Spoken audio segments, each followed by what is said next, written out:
नमस्कार दोस्तों, स्वागत है आपका अपने चैनल पे। तो आज हम बिहार स्पेशल PW का मंथली मैगजीन समझते हुए रिवीजन करेंगे। तो चलिए स्टार्ट करते हैं, जिसमें हम जानेंगे कि फरवरी मंथ में बिहार में क्या क्या विकास हुआ था और कौन कौन सी घटनाएं हुई थी और कौन सी योजनाएं लागू हुई थी। तो ये जो है हमारा बिहार स्पेशल का मेरा पार्ट 2 है। कल मैंने पार्ट 1 को कवर किया था। तो चलिए स्टार्ट करते हैं। कल मैंने 1.56 तक कवर कर लिया था। आज हम 1.16 बिहार खेलों को प्रोत्साहन देने में देश का सर्वश्रेष्ठ राज्य है, इसमें इस टॉपिक को डिस्कस करते हैं। ठीक है। बिहार को स्पोर्ट्स स्टार एसएज अवार्ड्स 2026 में खेलों को प्रोत्साहन देने में सर्वश्रेष्ठ राज्य के रूप में चयनित किया गया है। ठीक है। बिहार को किसमें प्रोत्साहन देने में सर्वश्रेष्ठ राज्य के रूप में चयनित किया गया है? तो बिहार को स्पोर्ट्स स्टार एसएज अवार्ड्स 2026 में खेलों को प्रोत्साहन देने में सर्वश्रेष्ठ राज्य के रूप में चयनित किया गया है। ठीक है। तो इस पुरस्कार की जानकारी स्पोर्ट्स स्टार एसएच प्रतिनिधि मंडल के द्वारा मुख्यमंत्री नीतीश कुमार को प्रदान की गई। यह पुरस्कार एक प्रतिष्ठित राष्ट्रीय जूरी के द्वारा प्रदान किया गया, जिसकी अध्यक्षता सुनील गावस्कर ने की थी। जूरी में अभिनव बिंद्रा, विश्वनाथ आनंद, अंजलि भागवत, अपना पोपट तथा एम सोमिया जैसे प्रतिष्ठित खेल व्यक्तित्व शामिल थे। इंडिया एआई सम्मेलन एवं एक्सपो 2026 में Bihar at Indian AI conference and expo 2026। तो इसमें क्या था कि India AI conference and expo 2026 का आयोजन 26 से 20 फरवरी 2026 तक प्रगति मैदान नई दिल्ली में किया गया था। तो इसका आयोजन कहाँ किया गया था? तो नई दिल्ली में किया गया था। इंडिया एआई सम्मेलन एवं एक्सपो 2026 का। ठीक है। यह सम्मेलन कहाँ किया गया था? दिल्ली में किया गया था। कब से कब तक किया गया था? तो 16 फरवरी से 2026 तक किया गया था। ठीक है। इसका मुख्य बिंदु क्या क्या था? तो इसका मुख्य बिंदु था, बिहार इस कार्यक्रम में अपनी आईटी और सेमीकंडक्टर नीतियों का प्रदर्शन कर रहा है ताकि भारत और विदेश की एआई कंपनियों को आकर्षित किया जा सके। ठीक है। उप मुख्यमंत्री सम्राट चौधरी ने बिहार पवेलियन का उद्घाटन किया। जो उप मुख्यमंत्री कौन बने थे? सम्राट चौधरी, जो बिहार पवेलियन का उद्घाटन किए। ठीक है। 5 दिवसीय इस कार्यक्रम में 100 से अधिक देशों ने भागीदारी होगी। गूगल और ओपन आई जैसी प्रमुख टेक कंपनियों को बिहार की नीतियों के बारे में जानकारी साझा की जाएगी। ठीक है। इसका उद्देश्य क्या था? तो इसका उद्देश्य था एआई इकोसिस्टम से जुड़े लोगों को एक साथ लाना और आपस में जोड़ना। ठीक है। बिहार के नवप्रवर्तकों को अपनी तकनीकी और क्षमताओं को प्रदर्शित करने का अवसर प्रदान करना। Crime multi agency centre CRI MAC portal क्या है? तो ये crime multi agency centre CRI MAC portal के बारे में देखिए क्या होगा। बिहार पुलिस जो कि crime multi agency centre portal से जोड़ा गया है। ये इसका प्रमुख बिंदु का था। तो इसका प्रमुख बिंदु था इसे नेशनल क्राइम रिकॉर्ड्स ब्यूरो के द्वारा विकसित किया गया है, जो कि देश भर के केंद्रीय और राज्य कानूनी प्रवर्तन एजेंसियों के साथ रियल टाइम सूचना साझा करने में सक्षम बनाता है। ठीक है। यह जो है गंभीर अपराधों, हाई अलर्ट मामलों, FIR विवरण, गिरफ्तारी और आपराधिक गतिविधियों से संबंधित त्वरित संचार की सूचना देता है, जिससे कि अंतर्राज्यीय समन्वय मजबूत होता है और जांच प्रक्रिया भी तेज होती है। ठीक है। यह सुरक्षा क्या है? यह जो है सुरक्षित crime and criminal tracking network and system platform पर संचालित होता है और 24/7 डेटा विनिमय सुनिश्चित करता है। ठीक है। क्या करता है? 24/7 डेटा विनिमय सुनिश्चित करता है। यह केवल जो है प्रमाणित उपयोगकर्ताओं के लिए उपलब्ध है। यह 0 FIR के हस्तांतरण का समर्थन करता है और मानव तस्करी, शराब तस्करी जैसी गतिविधियों में शामिल अंतर्जातीय अपराधियों की निगरानी में सहायता करता है, जिससे कि कानून प्रवर्तन की समग्र दक्षता में सुधार होता है। ठीक है। Crime multi agency centre portal, इसके बारे में देखिए। यह जो होता है इसे वर्ष 2020 में गृह मंत्रालय के द्वारा शुरू किया गया था और इसका प्रबंधन जो है नेशनल क्राइम रिकॉर्ड्स ब्यूरो के द्वारा किया जाता है। यह मानव तस्करी सहित अपराधों की प्रारंभिक पहचान और रोकथाम के लिए बेहतर समन्वय को बढ़ावा देता है। कौन? Crime multi agency centre. ठीक है। इसके बारे में आप लोगों ने क्या क्या जाना, तो इसके बारे में हम लोगों ने देखा कि यह जो है क्या करता है, तो यह जो है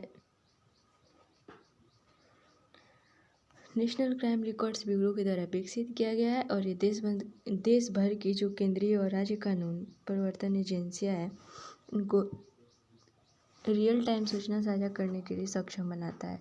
यह जो गंभीर अपराधों, हाई अलर्ट मामलों, FIR विवरण, गिरफ्तारी, आपराधिक गतिविधियों से संबंधित त्वरित संचार की सूचना देता है, जिससे कि अंतर्राज्यीय समन्वय को मजबूत होता है और जिसकी जांच प्रक्रिया को तेजी आती है। ठीक है। यह जो है सुरक्षित crime and criminal tracking network and system है, प्लेटफॉर्म पर संचालित होता है और 24/7 डेटा विनिमय को सुनिश्चित करता है। यह जो है उपयोगकर्ताओं के लिए, केवल प्रमाणित उपयोगकर्ताओं के लिए उपलब्ध है। ठीक है। यह 0 FIR के हस्तांतरण का समर्थन करता है और मानव तस्करी, शराब तस्करी जैसी गतिविधियों में शामिल अंतर्राज्यीय अपराधियों की निगरानी में भी सहायता करता है, जिससे कानूनी प्रवर्तन की समग्र दक्षता को सुधार। ठीक है। आगे हम लोग देखेंगे 1.19 क्या दिया है, तो यह 8 बांध स्थलों को पर्यटन स्थलों के रूप में विकसित किया जाएगा। ठीक है। 8 dam site will develop as tourist destinations. तो बिहार सरकार ने जो 16 फरवरी 2026 को राज्य भर में स्थित 8 बांधों एवं जलाशयों स्थलों को पर्यटक गंतव्यों के रूप में विकसित करने की योजना की घोषणा की। ठीक है। परियोजना के बारे में क्या है, तो इसके बारे में देखेंगे कि यह जो है विकास हेतु चिन्हित स्थलों में दुर्गावती जलाशय, वाल्मीकि नगर बैराज, गंगा जी राजगीर जलाशय, खड़गपुर कुंडा घाट जलाशय, गड्डी अपर क्यूल जलाशय, मोरवी जलाशय और ओदनी बांध तथा फुलवरिया बांध सम्मिलित है। ठीक है। जो इसके मुख्य सचिव की अध्यक्षता में उच्च स्तरीय संचालन समिति का गठन किया गया है, जिसमें कि जल संसाधन विभाग को नोडल एजेंसी के रूप में नामित किया गया है। ठीक है। यह जो है पहल बांधों को उत्तरदायी पर्यटन केंद्रों के रूप में विकसित करने हेतु जल शक्ति मंत्रालय की राष्ट्रीय रणनीति के अनुरूप होगी। परियोजना के अंतर्गत पर्यावरणीय रूप से सतत अवसंरचना, सामुदायिक सहभागिता, सुरक्षा तथा दीर्घकालिक अनुरक्षण सुनिश्चित करने के लिए विभिन्न विभागों के साथ समन्वय किया जाएगा। ठीक है। इसका उद्देश्य क्या है, तो इसका उद्देश्य के लक्ष्य बांध पर्यटन को संस्थागत स्वरूप प्रदान करना, प्राकृतिक परिवेश का संरक्षण करना और जल आधारित गतिविधियों को प्रोत्साहित करना तथा रोजगार को अवसर सुनिश्चित करना है। इसका मुख्य उद्देश्य क्या है, तो इसका मुख्य उद्देश्य है लक्ष्य बांध पर्यटन को संस्थागत स्वरूप प्रदान करना, प्राकृतिक परिवेश का संरक्षण करना और जल आधारित गतिविधियां को प्रोत्साहित करना, यह रोजगार के अवसर को सृजित करना। इसका मुख्य उद्देश्य यही है। ठीक है।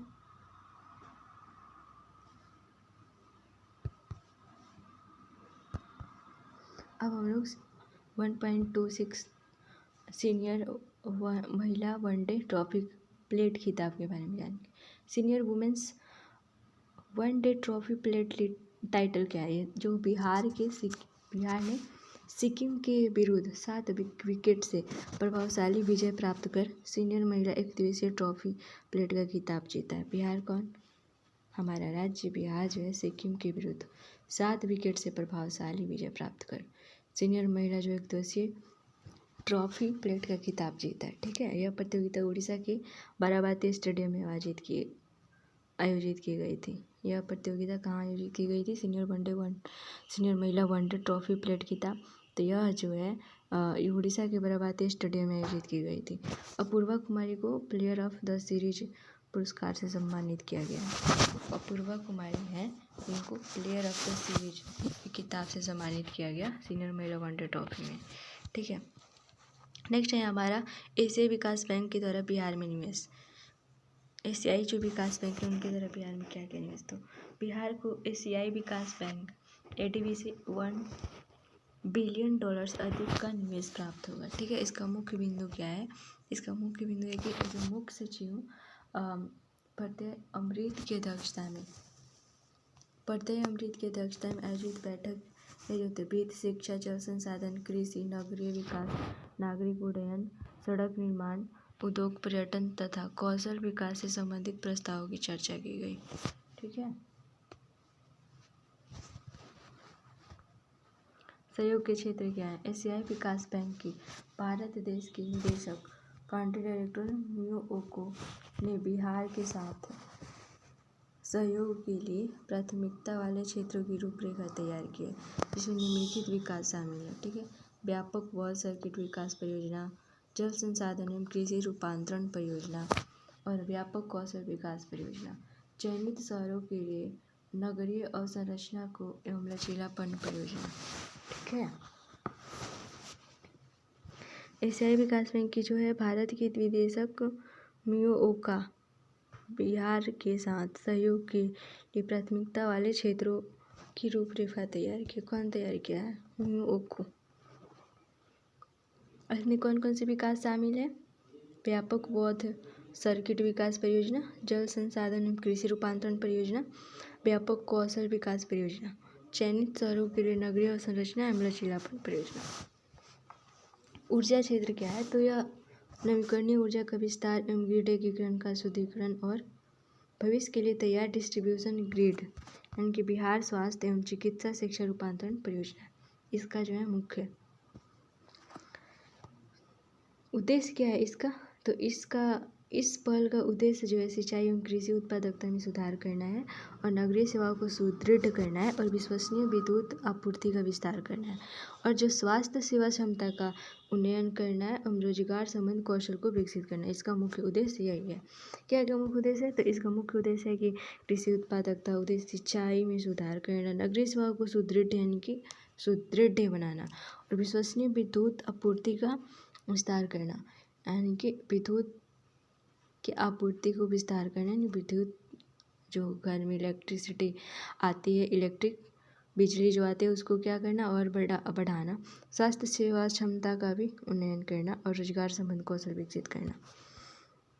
जो बौद्ध सर्किट परियोजना है, बुद्धिस्ट सर्किट प्रोजेक्ट से पर्यटन, स्थानीय रोजगार और छोटे व्यवसायों को बढ़ावा मिलने की उम्मीद है। इससे भी उम्मीद है बिहार में रोजगार मिलेगी। कैसे? तो छोटे छोटे व्यवसायों को बढ़ावा मिलने की उम्मीद है इसे।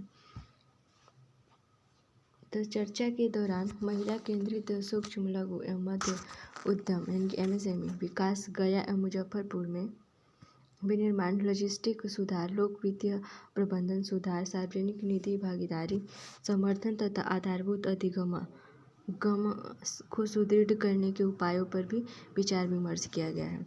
एशियाई विकास बैंक ने कहा कि बिहार के साथ जो है सहयोग उच्च प्रभावी बहुक्षेत्रीय संसाधनों पर केंद्रित होगा, जिससे कि राज्य को उच्च उत्पादकता एवं नवाचार प्रेरित अर्थव्यवस्था की दिशा में अग्रसर होने में सहायता मिलेगी। ठीक है, अब मेरा पॉइंट है कि डॉपलर वेदर रडार क्या है। ये डॉपलर वेदर रडार क्या है तो इसके बारे में जानेंगे। यह जो है डॉपलर वेदर रडार भारतीय अंतरिक्ष अनुसंधान संगठन इसरो के बिहार के भागलपुर और पश्चिमी चंपारण जिलों में नए ग्राउंड स्टेशनों के साथ डॉपलर वेदर रडार स्थापित करेगा। ठीक है, इसरो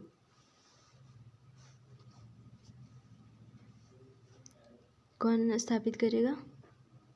तो भारतीय अंतरिक्ष अनुसंधान संगठन इसरो बिहार के भागलपुर और पश्चिमी चंपारण जिलों में क्या करेगा? नए ग्राउंड स्टेशनों के साथ डॉपलर वेदर रडार की स्थापना करेगा। ठीक है, समझ में आ गया। इसका और जो डॉपलर वेदर रडार है इसका मुख्य बिंदु क्या है, इंपॉर्टेंट बिंदु? तो यह जो है प्रारंभिक चेतावनी प्रणालियों को सुदृढ़ करने के लिए इसरो राज्य के मौसम सेवा केंद्र और आपदा प्रबंधन पर प्राधिकरण के साथ सहयोग कर रहा है, विशेष रूप से आकाशीय बिजली गिरने की घटनाओं के लिए, जिनका पूर्वानुमान जल्दी 1 से 2 घंटे पहले तक संभव हो सकेगा। ठीक है, जो बिजली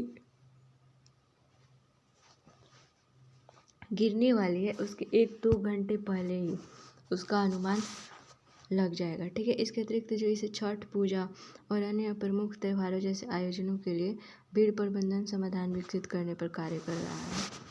कौन?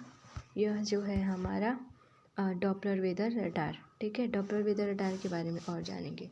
तो डॉपलर वेदर के रडार जो है यह मौसम विभाग के उपयोग किया जाने वाला एक महत्वपूर्ण उपकरण है। यह क्या है? एक महत्वपूर्ण उपकरण है। यह न केवल बादलों और वर्षा की स्थिति की जानकारी देता है बल्कि तूफान की गति, दिशा का भी सटीक पूर्वानुमान लगा लेता है। कौन? Doppler weather radar. जो साधारण रडार केवल वर्षा की बूंदों का स्थान और दूरी की जानकारी उपलब्ध कराते हैं, जबकि ये जो डॉपलर रडार है इसे जो एक कदम आगे बढ़ कर के वर्षा की बूंदों की गति और दिशा का भी मापने में यानी कि माप करने में सक्षम है। ठीक है, अब हम लोग मैथिली भाषा में जो रसायन विज्ञान परिभाषिक शब्दावली इसके बारे में जानेंगे। The glossary of chemistry terminology in the Maithili language. तो यह जो है कि नई शिक्षा नीति, न्यू एजुकेशन पॉलिसी के अंतर्गत भारत सरकार ने जो है कि रसायन विज्ञान की मूल परिभाषिक शब्दावली को मैथिली भाषा में प्रकाशित कर मैथिली भाषा विषय के अध्ययन को सुगम बनाने हेतु महत्वपूर्ण पहल की है। ठीक है, यह नई शिक्षा एक नीति है। ठीक है, नई शिक्षा नीति है और इसकी मुख्य विशेषता क्या है? तो यह जो है वैज्ञानिक एवं तकनीकी शब्दावली आयोग, commission for scientific and technical terminology CSTT ने ललित नारायण मिथिला विश्वविद्यालय के सहयोग से, जो ललित नारायण मिथिला विश्वविद्यालय के सहयोग से क्या क्या है, लगभग 3500 रसायन विज्ञान संबंधी शब्दों की एक शब्दावली तैयार की है, जिसे कि कक्षा 12 तक क्षेत्रीय भाषाओं में विज्ञान शिक्षा को सुलभ बनाया जा सके। ठीक है, इस परियोजना का जो नेतृत्व है डॉक्टर प्रेम मोहन मिश्रा और डॉक्टर अवधेश कुमार मिश्रा ने किया है। इसमें रसायन विज्ञान के विशेषज्ञों के साथ साथ मैथिली, संस्कृत और संस्कृत भाषाओं के जानकारों का भी महत्वपूर्ण योगदान रहा है। इसमें किस किस जो है रसायन विज्ञान के विशेषज्ञों के साथ कौन कौन से और से सब्जेक्ट को महत्वपूर्ण योगदान दिया जा रहा है? तो मैथिली, संस्कृत और अंग्रेजी भाषा। ठीक है, भाषा के जो जानकार हैं उनका भी महत्वपूर्ण योगदान रहा। ठीक है, अब हम लोग चिंतन शिविर के बारे में जानेंगे। चिंतन शिविर क्या है? तो 18 से जो 19 फरवरी 2026 को बिहार के जो राजगीर स्थित नालंदा विश्वविद्यालय में 2 दिवसीय राष्ट्रीय चिंतन शिविर का आयोजन किया गया। ठीक है, इस चिंतन शिविर की मुख्य विशेषता क्या थी? तो इसकी चिंतन शिविर मुख्य विशेषता के बारे में जानते हैं। तो यह जो है इसका आयोजन जो है केंद्रीय अल्पसंख्यक कार्य मंत्रालय, मिनिस्ट्री ऑफ माइनॉरिटी अफेयर्स के द्वारा किया गया था। ठीक है, इसका जो आयोजन किसके द्वारा किया गया था? अल्पसंख्यक कार्य मंत्रालय, मिनिस्ट्री ऑफ माइनॉरिटी अफेयर्स के द्वारा किया गया था। ठीक है, इसका उद्देश्य क्या था चिंतन शिविर का? तो चिंतन शिविर का मुख्य उद्देश्य था अल्पसंख्यकों समुदायों के सामाजिक आर्थिक विकास में तीव्रता लाना और विकसित भारत 2047 के लक्ष्य के अनुरूप कार्य करना तथा केंद्र राज्य समन्वय को सुदृढ़ बनाना। इसकी प्रमुख तकनीकी पहला शुभारंभ, इसके प्रमुख तकनीक का पहला शुभारंभ कब हुआ था? तो PMJBK मोबाइल एप्लीकेशन परियोजना की बेहतर निगरानी और पारदर्शिता सुनिश्चित करने हेतु। ठीक है, जो हज सुविधा स्मार्ट रिस्ट बैंड है, हज यात्रियों की सुरक्षा और सुविधा सुनिश्चित करने के लिए। AI पावर्ड चैटबॉट क्या है? तो नागरिक सेवाओं और शिकायतों के समाधान के लिए मंत्रालय के पोर्टल पर चर्चाएं 5 विषयों पर केंद्रित रही। बुनियादी ढांचा विकास, जो बुनियादी ढांचा यानी कि जो हमारा बेसिक स्ट्रक्चर है, बेसिक डेवलपमेंट स्ट्रक्चर है, प्रधानमंत्री जन विकास कार्यक्रम PMJBK सामाजिक आर्थिक सशक्तिकरण इनके PM विकास प्लस राष्ट्रीय अल्पसंख्यक विकास एवं वित्त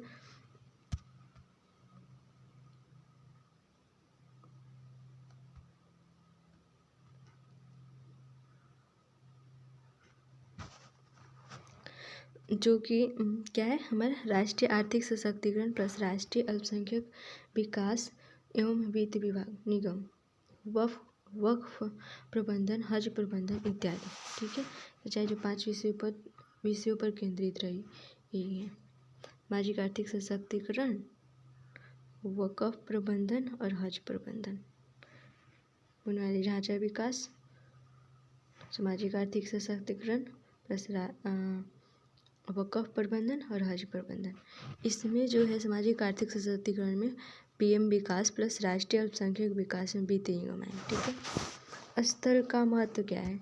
इस स्थल का महत्व क्या है? तो राजगीर स्थित नालंदा विश्वविद्यालय को आयोजन स्थल के रूप में चुना जाना प्रतीकात्मक महत्व रखता है। ठीक है। नालंदा जो कि एक यूनेस्को विश्व धरोहर स्थल है। ठीक है। भारत की जो ज्ञान, शिक्षा और समावेशी संवाद की प्राचीन परंपरा का प्रतिनिधित्व करता है। ये जो वे मूल्य हैं जो कि इस चिंतन शिविर के उद्देश्यों के साथ गहराई से मेल खाते हैं। यह जो है ऐतिहासिक परिवेश, अल्पसंख्यक कल्याण और राष्ट्रीय विकास पर चर्चा के लिए एक प्रेरणादायक भूपृष्ठ प्रदान करता है। ठीक है।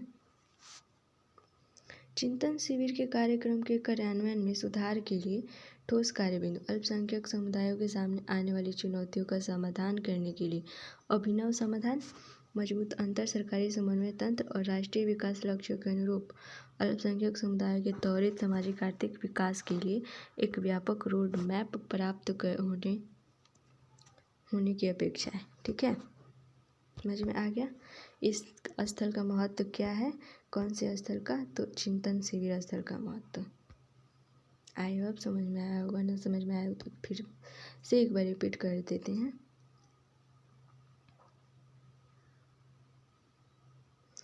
तो ये जो नालंदा विश्वविद्यालय में 2 दिवसीय राष्ट्रीय चिंतन शिविर का आयोजन किया गया, जो कि 18 से 19 फरवरी 2026 को बिहार में राजगीर स्थित नालंदा विश्वविद्यालय में किया गया। चिंतन शिविर का अब क्वेश्चन आएगा कि जो बिहार का राजगीर स्थित नालंदा विश्वविद्यालय में इसका किसका आयोजन किया गया था? तो चिंतन शिविर का।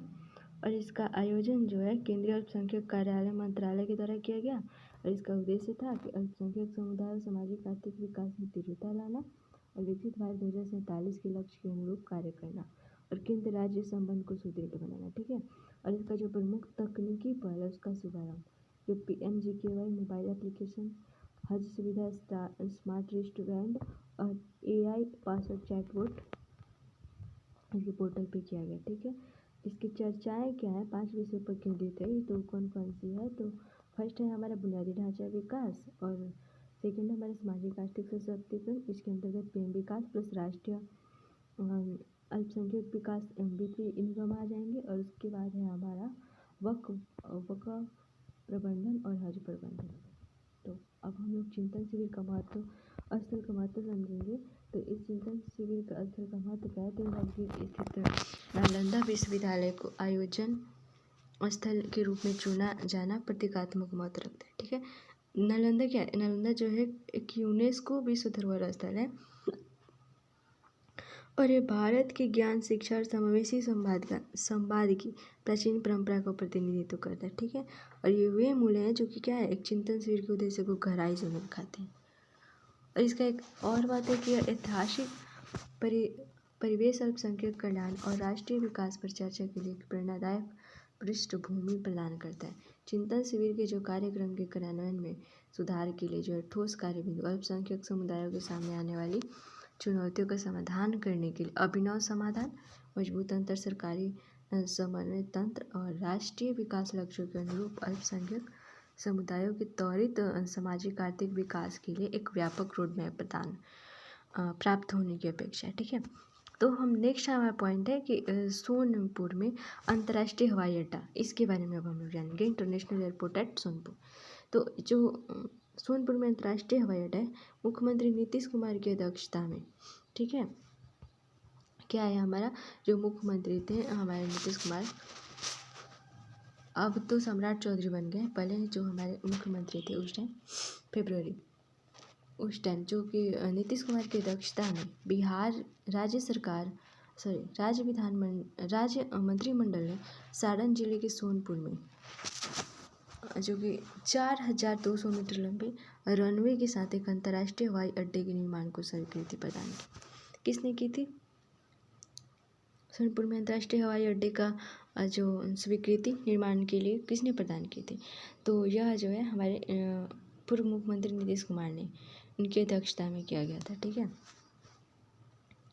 जो हवाई अड्डे के बारे में जानते हैं कि ये क्या था। ठीक है, तो यह हवाई अड्डा जो है हाजीपुर और डुमरिया के बीच दरियापुर चौवर क्षेत्र में लगभग 4200 एकड़ भूमि पर विकसित किया गया। कितने भूमि पर? एग्जाम में क्वेश्चन पूछ सकता है कि कितनी भूमि के एकड़ पे विकसित किया गया है ये जो हवाई अड्डा है। 4200 एकड़ की भूमि पर। ठीक है, और यह हवाई अड्डा कहाँ पे? तो हाजीपुर और डुमरिया के बीच दरियापुर चौवर क्षेत्र में लगभग 4200 करोड़ एकड़ भूमि पर विकसित किया गया। राज्य सरकार ने इस परियोजना को वर्ष 2030 तक पूरा करने का लक्ष्य निर्धारित किया। ठीक है, और राज्य मंत्रिमंडल ने हवाई अड्डा परियोजना के लिए भूमि अधिग्रहण हेतु 1302 करोड़ रुपये आवंटित किए गए हैं। ये जो सोनपुर में अंतर्राष्ट्रीय और इंटरनेशनल एयरपोर्ट है उसके लिए कितने करोड़ रुपए की राशि आवंटित की गई है? तो 1302 करोड़ रुपए। ठीक है, यह जो एयरबस A380 सहित वाइड बॉडी विमान की लैंडिंग और टेक ऑफ के लिए आवश्यक अवसंरचना को से सुसज्जित होगा। ठीक है, यह लैंडिंग और टेक ऑफ के लिए आवश्यक अवसंरचना से सुसज्जित होगा। सोनपुर हवाई अड्डे की जो सबसे महत्वपूर्ण विशेषता ये है, क्या विशेषता है इसकी महत्वपूर्ण विशेषता? तो इसके प्रस्तावित 2 रनवे होंगे। कौन कौन से रनवे? जिनमें कि प्रत्येक 4200 मीटर लंबा होगा। जो इसमें कितने रनवे होंगे? 2 रनवे होंगे सोनपुर इंटरनेशनल हवाई अड्डा में, और इसमें 2 रनवे होगा और एक रनवा जो होगा वो 4200 मीटर लंबा होगा। ठीक है, प्रत्येक मतलब कि दोनों, एक 4200 मीटर और दूसरा भी 4200 मीटर लंबा। ठीक है, यह जो दिल्ली, हैदराबाद, नवी मुंबई और नोएडा अंतर्राष्ट्रीय हवाई अड्डों के बाद देश का 5वां सबसे बड़ा हवाई अड्डा होगा। वाह, ये जो हमारे बिहार में जो हवाई अड्डा बनने वाला है सोनपुर इंटरनेशनल हवाई अड्डा, तो क्या होगा? देश का 5वां सबसे बड़ा हवाई अड्डा होगा। किसके बाद? दिल्ली, हैदराबाद, नवी मुंबई और नोएडा के बाद। ठीक है, यह जो देश का 24वां ग्रीनफील्ड हवाई अड्डा होगा। ये क्या होगा? देश का 24वां ग्रीनफील्ड हवाई अड्डा। कौन? सोनपुर इंटरनेशनल हवाई अड्डा। अब हम लोग बिहार डेवलपमेंट समिट 2026 के बारे में जानेंगे। Bihar development summit 2026। तो इसमें क्या है कि बिहार डेवलपमेंट समिट जो 2026 का आयोजन जो है 22 फरवरी 2026 को नई दिल्ली में किया गया था। कहाँ किया गया था इसका बिहार डेवलपमेंट समिट 2026 का आयोजन? तो 22 फरवरी 2026 को नई दिल्ली में किया गया था। ठीक है, ये जो इस समिट के बारे में क्या कहा गया था? इस समिट का जो उद्देश्य था वर्ष 2047 तक राज्य के आर्थिक परिवर्तन के लिए एक रणनीतिक रोड मैप को आगे बढ़ाना, जो कि विकसित बिहार के निर्माण के विजन के अनुरूप है। ठीक है, इसे the let's inspire Bihar movement के द्वारा आयोजित किया गया। ठीक है, the let's inspire Bihar movement. इसका उद्घाटन जो है केंद्रीय मंत्री गिरिराज सिंह ने किया था। ये जो है हमारा बिहार डेवलपमेंट समिट का, इसका उद्घाटन किसने किया था? तो केंद्रीय मंत्री गिरिराज सिंह ने किया था। ठीक है, इस अवसर पर बिहार के जो उप मुख्यमंत्री विजय कुमार सिन्हा और उद्योग मंत्री दिलीप जायसवाल मुख्य अतिथि के रूप में उपस्थित रहे थे। कौन कौन उपस्थित रहे थे? तो जो बिहार के उप मुख्यमंत्री थे 22 फरवरी 2026 को विजय कुमार सिन्हा और उद्योग मंत्री दिलीप जायसवाल मुख्य अतिथि के रूप में उपस्थित थे। ठीक है, बिहार डेवलपमेंट समिट 2026 को लेट्स इंस्पायर बिहार मूवमेंट, इसे जो लेट्स इंस्पायर बिहार मूवमेंट है इसे वर्ष 2021 में शुरू किया गया था, और इसका उद्देश्य जो था स्टार्टअप एवं स्वरोजगार को समर्थन देने वाला एक पारिस्थितिकी तंत्र को विकसित करना, और जिसमें कि वर्ष 2028 तक प्रत्येक जिले में 5 स्टार्टअप स्थापित करने का लक्ष्य रखा गया है। ठीक है, इस आंदोलन का नेतृत्व जो वरिष्ठ IPS अधिकारी विकास वैभव कर रहे हैं। नेक्स्ट टॉपिक है हमारा पुलिस दीजिए योजना। पुलिस दीजिए स्कीम क्या है? तो ये बिहार के उप मुख्यमंत्री सम्राट चौधरी ने 20 फरवरी 2026 को नई पुलिस दीदी पहल की घोषणा की थी। जो बिहार के नए उप मुख्यमंत्री सम्राट चौधरी जो अब बन चुके हैं मुख्यमंत्री, हमारे बिहार के मुख्यमंत्री सम्राट चौधरी बन चुके हैं अब, इन्होंने 20 फरवरी 2026 को बिहार की नई पुलिस दीदी पहल की घोषणा की थी। ठीक है, इसका उद्देश्य क्या था पुलिस दीदी योजना का? तो पुलिस और महिलाओं बालिकाओं के बीच विशेष ग्रामीण और अर्ध शहरी क्षेत्रों में विश्वास और संवाद को मजबूत करना। क्या मुख्य उद्देश्य? पुलिस और महिलाओं बालिकाओं के बीच विशेषकर ग्रामीण और शहरी क्षेत्रों में विश्वास और संवाद को मजबूत बनाना था। और इस पहल के तहत जो बिहार पुलिस के भीतर विशेष दलों का गठन किया जाएगा, जिनके लिए 1500 स्कूटर और 2500 मोटरसाइकिल खरीदे जाएंगे। ठीक है, इसके तहत बिहार पुलिस के जो कितना स्कूटर और मोटरसाइकिलें खरीदे जाएंगी, 1500 स्कूटर और 2500 मोटरसाइकिल। लॉर्ड बैडन पॉवेल राष्ट्रीय पुरस्कार 2026 से गया था। तो विश्व चिंतन दिवस, विश्व थिंकिंग डे, जो कि 22 फरवरी के अवसर पर बिहार के 3 व्यक्तियों को लॉर्ड बैडन पॉवेल राष्ट्रीय पुरस्कार 2026 से सम्मानित किया गया था। यह पुरस्कार जो है लॉर्ड बैडन पॉवेल राष्ट्रीय पुरस्कार 2026, यह पुरस्कार समूह नई दिल्ली में स्थित कॉन्स्टिट्यूट क्लब ऑफ इंडिया में आयोजित किया गया था। कहाँ आयोजित किया गया था? तो कॉन्स्टिट्यूशन क्लब ऑफ इंडिया में आयोजित किया गया था। ठीक है, इसके मुख्य अतिथि कौन थे? तो इसके मुख्य अतिथि जो दीपक बोहरा थे, बोहरा। ठीक है, जो लॉर्ड बैडन पॉवेल राष्ट्रीय पुरस्कार 2026 है, उन्हें GMCH पूर्णिया में स्वास्थ्य सेवाओं और प्रशासन में सुधार के लिए सम्मानित किया गया था। ठीक है, दीपक बोहरा को।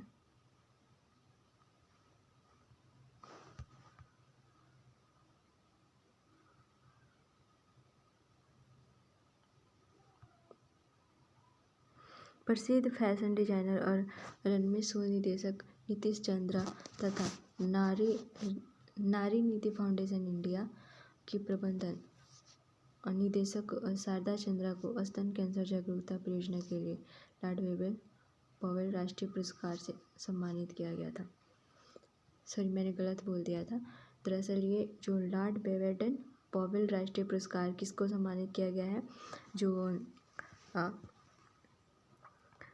नारी नीति फाउंडेशन इंडिया की प्रबंधन निदेशक है शारदा चंद्रा, जो स्तन कैंसर जागरूकता परियोजनाओं के लिए इनको सम्मानित किया गया। ठीक है, पुरस्कार के बारे में, इस लॉर्ड बैडन पॉवेल राष्ट्रीय पुरस्कार के बारे में जानेंगे। तो इसका जो गठन होता है 2007 में द स्काउट गाइड्स ऑर्गेनाइजेशन के द्वारा किया जाता है, और जो उत्कृष्ट उपलब्धियों को मान्यता देने के लिए भारत के सबसे बड़े स्काउट गाइड आंदोलनों में से एक है। भारत का जो सबसे बड़ा स्काउट गाइड आंदोलन है उनमें से एक है। ठीक है, यह जो होता है उन प्रतिष्ठित व्यक्तियों को प्रदान किया जाता है जो कि शांति, सद्भाव, राष्ट्रीय एकता और मानव सेवा के विचारों तथा आदर्शों के विस्तार से सक्रिय रूप से जुड़े होते हैं। यह पुरस्कार जो है समारोह लॉर्ड बैडन पॉवेल की जयंती के अवसर पर आयोजित किया गया। ये जो लॉर्ड बैडन पॉवेल की पुरस्कार है, किसके जयंती पे? लॉर्ड बैडन पॉवेल की जयंती पे इसको आयोजित किया जाता है। ठीक है, जो कि अभी ये पुरस्कार 2026 में किसको दिया गया था?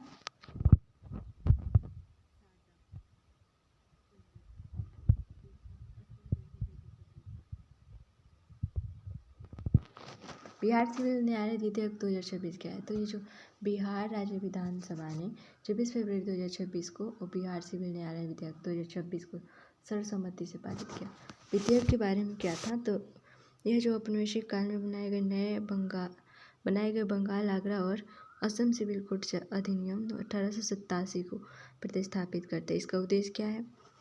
बिहार सिविल न्याय विधेयक 2026 का सिविल न्यायालय की रूपरेखा को आधुनिक बनाना। ठीक है,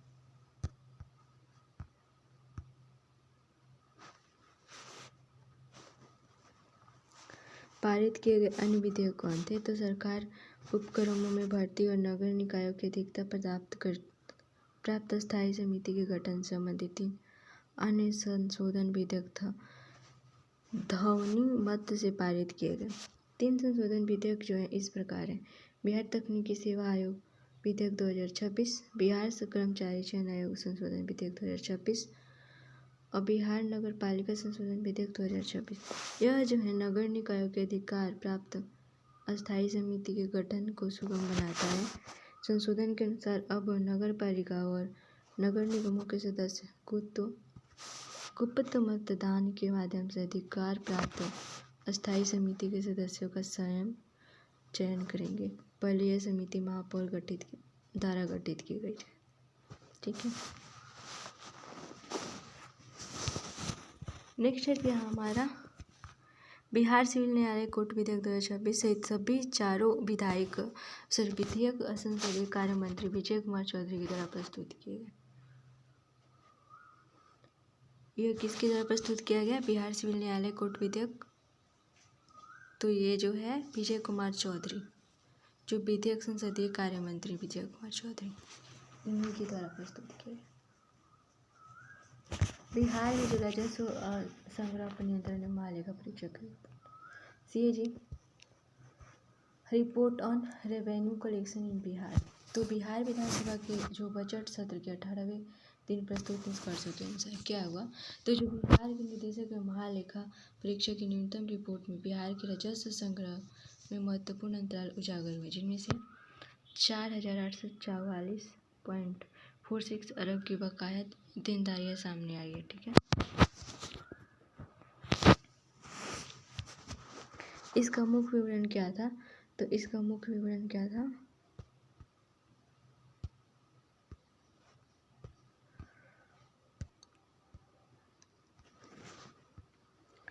राज्य सरकार को विभिन्न कर श्रेणियों में बड़ी राशि की वसूली में कठिनाइयों का सामना करना पड़ रहा है।